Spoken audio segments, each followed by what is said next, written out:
right, cool. All right, so everybody, welcome, Mr. Evan Narcisse, tuning in from, the spotlight. Yeah, can you put the spotlight on this? Oh, there he is. Cool. Hey, Evan, what's up, man? Hey, what's up, y'all?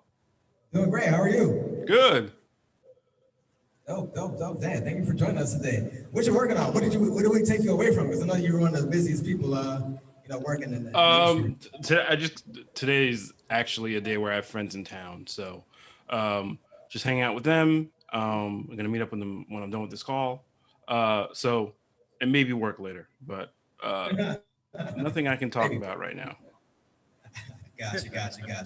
Super secret. So, Rise of the Black Panther. So you wrote this back in, was it 2017, 2018? 2017 was when the bulk of the writing happened. Yeah. Okay, cool. So what was it like, man? You were a fan of T'Challa as a kid, and then you was able to write for Black Panther. How does it feel like going from being a fan to being one of the people who were able to add to the legacy of Wakanda? Surreal. I mean, while it was happening, I could barely believe it was happening. But I was nervous. I was, definitely worried about how my first time writing comics would come across. When you're a critic of a certain creative medium and then you start to participate in it, it's like, okay, do I actually have what it takes to make the art myself, to execute the craft myself? So, I had a lot of concerns about that. Like Ta-Nehisi, again, was really supportive and great about it. And, this is a story I was burning to tell. So that part of me really helped overcome all the kind of anxiety and concerns that I had creatively. Mm-hmm. Gotcha. Yeah, you took it in a real fascinating direction. Like we got to read from issues number 1 to issue number 6, diving into TChallas Family. So what was that like, trying to build that family structure that was not missing from the original comics, but also something that needed to be expounded upon? I mean, I just want to highlight it because, the thing about Black Panther's publishing history is, it happens in pieces, right? So,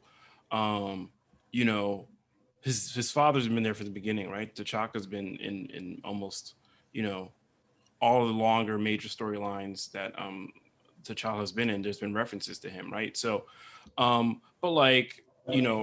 Ramonda as a character doesn't show up till 1980. I want to say 8. More than 20 years after T'Challa makes a debut, right? And she's his stepmother, right? There's mention of Inyami in some comics. And then you have latter day editions like Hunter. Shuri doesn't show up till 2006, So part of what I want to do with there was okay, if we now take this aggregate kind of family unit that's been kind of piling up over the years and revisit his history with the notion that they've all been there. So what does it mean that, nowadays, as we understand the continuity, Shuri was always there, right? So he didn't grow up alone the way he did in some of these early stories, right? So you have to revisit the history and recontextualize the history. And one of the ways I want to do that was, going through the focus of his family. Families are living history, right? So, you have a parent whose life experience stretches back decades past yours. You have a grandparent or a great grandparent that can bring you far back as a century. So with somebody like T'Challa and the royal family of Wakanda, it's okay, well, what part of Wakandan history does our family give us access to? So that's part of the reason I started the story off with Azuri, his grandfather, just to show family and history are intertwined always. And when you're a character like T'Challa, where there's the element of royalty and sovereign duty, that's some stuff you can't escape, even if you want to. Yeah, for sure. We're gonna switch over to the kids now. We have a bunch of youth here today, all different talents. We got writers, we got artists, we got my little cousin Naomi. She likes to build things with Legos. Yeah, so many different talents. Skylar, you like to do what now? You like sports, right? You like drawing too? Yep, drawing. Logan, you like to do. He's eating chips, so I don't know. He likes chips, popcorn. A lot of different types of talents here. So for the youth to really develop their crafts, what do you think it takes for them to be able to take it to a professional level? I always tell people, whether they're young or old, to figure out why you like what you like. So if you like building with Legos, if you like drawing or reading comic books, manga, anime, figure out why you like what you like. Is it the way the characters interact with each other? Is it the surprises in the story? Is it a cool design? And then, you know, figure out what part of that you can do, like, so if you're somebody who likes an awesome costume on like My Hero Academia or another show or comic or manga, like Yeah, try designing your own costumes and see what that feels like, and figure out what parts of the things that you love you can make work for you. So that's how I did it. yeah. Nice, nice, nice. And if anybody has any questions for Mr. Narcisse, please feel free to come up and ask. Though I'm gonna keep going here. So we all read. What's up? Oh, Johnny, you got one? Oh, keep going. All right, cool. So yeah, we read the Intergalactic Empire of Wakanda. How did you feel about that series? I love that story arc. I Yeah, thought it was amazing. yeah, especially as your friend, Tanisi Coates being your friend, and I'm sure y'all were texting back and forth like, "Yo, how does this sound? How does this sound? How does this sound?" So yeah, what was your ultimate opinion on it? No um spoilers. We already read through it, so uh Good. So, I really love the place where it leaves T'Challa. It really feels like new territory for him. Um, you know, this is a guy who's always been kind of a reluctant king. He's doing it because he knows he has to. He has a complicated relationship with his own kind of position on the throne. And you take all of that and then you amplify it. Like, oh, wait, uh, I'm even deeper into this now. I have more responsibility and more different kinds of people to figure out how to keep them safe and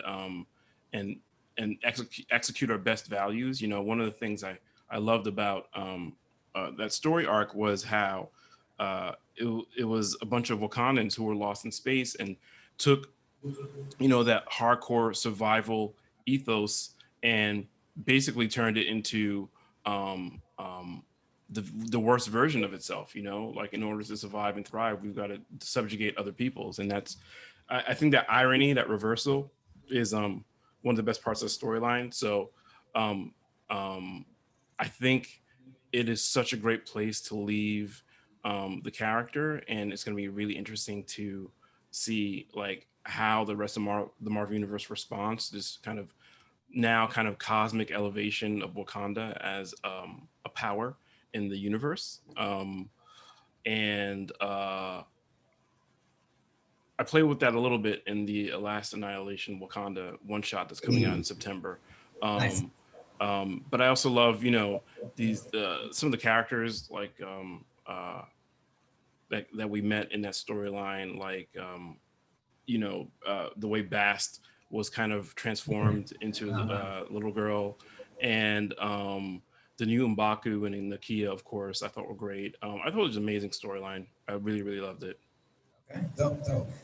Yeah, so you got the one shot coming in September. Feel free to share about that if you like, if you can. But if you had the opportunity to continue the story the way John really is doing, would you take up that job if it was offered to you, and which direction would you take it in? I would explore the kind of extraterrestrial offshoot of Wakanda, the Yeah, Empire. Like yeah, I feel like that's such an interesting premise to place T'Challa inside of, where you know the empire that was founded in his name and his ancestors' name, became a expansionist slavocracy. Right, it's everything he stands against, and now you've inherited dominion over this structure, and now how do you change it? Like, what do you do? Where do you start? Like, how do you turn something that was built to exploit people and extract labor from their bodies, and how do you change that into something that's more just? I think that's such an interesting premise. So yeah, if I, if Marvel ever asked me to do more work in the Wakanda on the Wakanda side of things, I would like to explore that kind of stuff. Yeah, sure. Yeah, yeah. Oh, John's got some. All right, so my man John's going to jump on the mic and ask you a question as well. All right. Yeah, I wanted to ask you, like, there's been a boom in just the kind of opening up of the acceptance of the brilliance of Afrofuturism and Afrofuturist art because of Black Panther and a lot of other folks that are doing their thing. I'm curious, like, what you think the impact is, and if you have any advice for young Black creatives on how to, get their work seen or get, more into the industry or different industries that are really getting some of the stuff to be seen at scale, because it seems like there's a boom in it and an appreciation for it, but there's also still this kind of like inside outside. So any advice for folks on how to move their work? I mean, the inside outside stuff is hard because I haven't mastered, you know, the art of unlocking those doors and barriers and whatnot. So but I think the best thing is like find your people, you know, who will support and uplift you, right? And draw energy from that. If you have a good community, that will generally amplify you in your efforts to kind of make your art known to the world. Like sometimes all it takes is just one person being like, "Yo, my man's stuff is dope. You should check it out." And that can be like the first domino in a chain that puts your stuff in front of somebody who has the power to get you to the next level. So find community, I think, is the first and most important thing I would say. Whether that's other writers, other people who appreciate um, um, your work, but aren't necessarily creators themselves. Like all that stuff is important. It can be tricky figuring out who to trust. I've certainly had a few scenarios like that, but find your people, find community within the creative and fan communities, and I think that'll be very supportive. In terms of Afrofuturism, I think I'm glad to see the genre, the philosophy of it all kind of rise in prominence. I, I just think if we can imagine ourselves boldly in different venues, places, physical and existential spaces that we haven't been well represented before, and there's so many of those, that just broadens um, these potential audiences' understandings of what Black humanity can be in its kind of fullest, wildest nature, and to me, that's like the goal as a creator, like to communicate my sense of my own Blackness and my sense of other people's Blackness, and hey, where is it the same? Where is it different? What's interesting about it to me? How does it fuse with science fiction or superhero genre kind of storytelling? And I think the more opportunities that a movement and an artistic frame like Afrofuturism can open up for people, the better it is. And I think that's happening. So Got it? Yeah, cool. Thanks, John, for that question. If any other questions, please raise your hand and let me know. I know we're kind of running out. Yeah, so we talked about community, you talked about trying to get into the industry, especially when you're a youth and working on navigating those things. And that's what we try to cultivate at the Wakanda Alliance, just having a space for youth to come out with their families and learn and build and create. Was Oh, right. Yeah, okay, gotcha. So cultivating those things, talking about culture, we talked about the Haitian Maroons and Jamaican Maroons because it showed up in the comic too. And you being a child of Haitian immigrants, I know were you excited to see something like that when you yeah. I mean, the intergalactic empire arc is very much modeled on the Haitian Revolution. Like Yeah. A previous story arc was called Avengers of the New World, which is based on Laurent Dubois' history of Haiti and the Haitian Revolution. So of course, Ta-Nehisi knows his history, and I think he's doing an amazing thing by using the Haitian Revolution and the kind of symbolic importance of it, throwing off the yoke of colonialism, and fictionalizing that, with, one of the biggest, most popular Black superheroes in the world, I think just makes that history in a metaphorical way. It makes it available to a lot of people who may not necessarily have known about it before. So I thought it was great that he did that. You know, one of the things that, if you study global history, is that the major powers of the world, America, France, Britain, Portugal, and Spain, were all scared of a repeat of the Haitian Revolution happening. So I think, again, showing the power of that kind of historical moment through a science fictional lens was really one of the best parts of that story arc. And, of course, as a Haitian person, I have a lot of love for that. Yes, sir. Yes, sir. Yes, sir. So, with Annihilation on the way too, is there anything you can share about it as far as what direction it's going to go in? Anything we might see? What are we talking about? I'm sorry about the Annihilation one shot that's coming up. Just that, it's part of a larger cosmic crossover event, which has,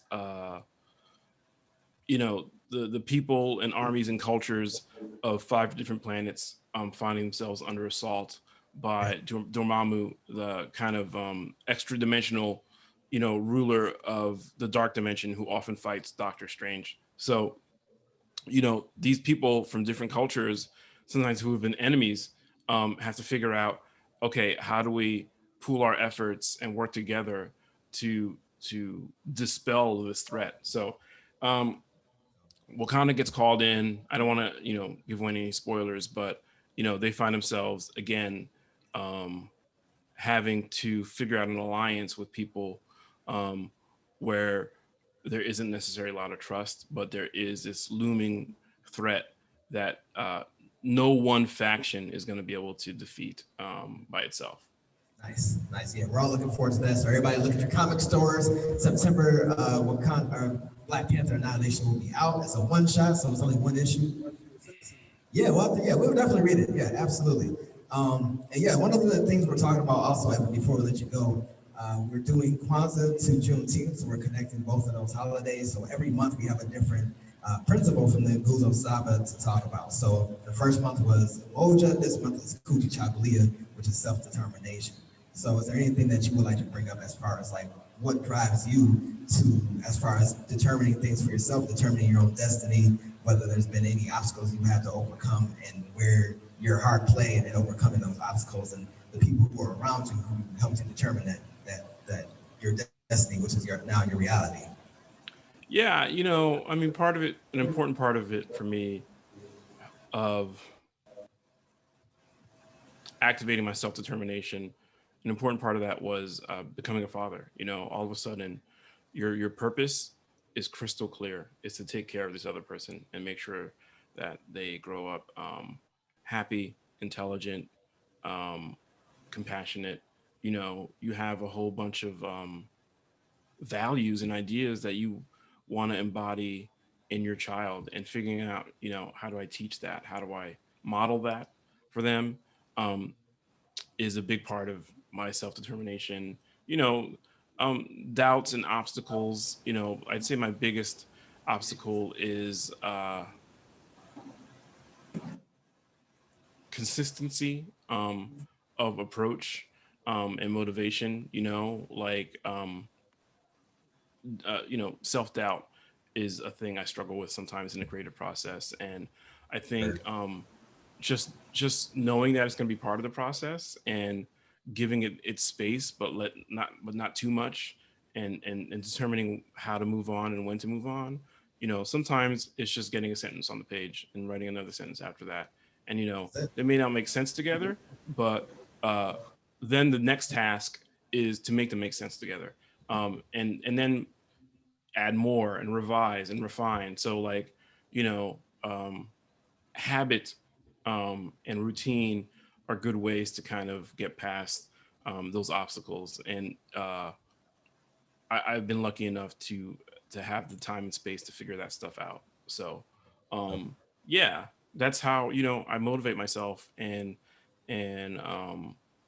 figure out who I am and what I need to do, is by constantly, you know, asking myself what it is I'm trying to accomplish and achieve and why. Yeah, cool. Yeah, so everybody does some challenges, y'all. So whatever challenge y'all go through, trust me, everybody's going through it. So one time, give it up for Mr. Evan Narcisse for joining us again today. Super happy to see you, Evan.